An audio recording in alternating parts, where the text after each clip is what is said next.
Hi, I'm Charles Kruger.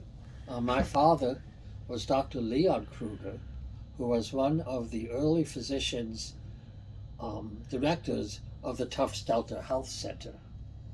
So, my father was a pediatrician in Newton, Massachusetts, with four children, young. The oldest was 16, just heading off to college.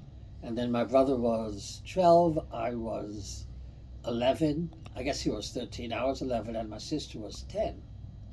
And he had a pediatrics practice and he wasn't happy because he wanted to be in public health.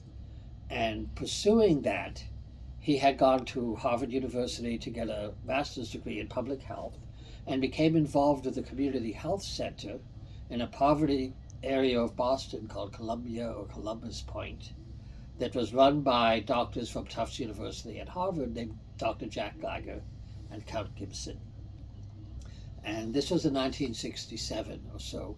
And they had gotten funding to create a rural health clinic that would be modeled after this and would be the first rural non-hospital health clinic, full service, in the United States to work with poverty populations. And searching for the poorest area, they had settled on Bolivar County, Mississippi. And they went looking for a location. And the way I heard the story was that they spoke to a lot of mayors, and most of them turned them down. And Earl Lucas, who was the mayor of Mount Bayou, said, "We would love to have you here. We'll find land for you. And more than that, we're a sanctuary city, essentially, and we can protect you. We'll protect your children. You go from the north and try to provide health care to rural black communities in Mississippi, you could be in danger. And in Mount Bayou, we can promise you, you will not be in any danger." And that was one of the reasons Mount Bayou was selected. And my father said, "Okay, we'll go." My older sister went off to college, but he moved the family, my mother, my two siblings, to Mount Bayou in 1967. And that's how we came to be here. My mother, who had never worked in her life, came to teach at the local high school because she didn't want to stay home alone while Dad was working as a physician. And me and my sister went to St. Gabriel's Elementary School. My brother went to the junior high school here, to JFK High for a while.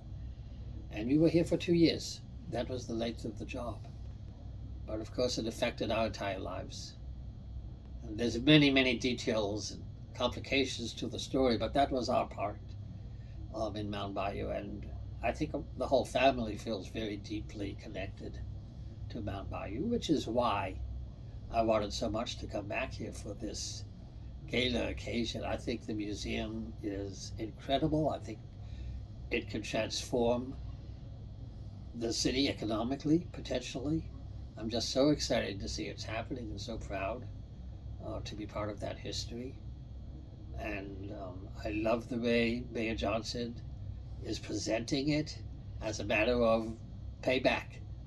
you know, this is what, as far as I can see, this is what what's the word I'm looking for? Well, I'm going to say redemption. Um, but this is what reparations is all about, and there's a lot to be had here. And I think this is going to help it to happen. And I'm just very proud and excited to be part of the history of Mount Bayou.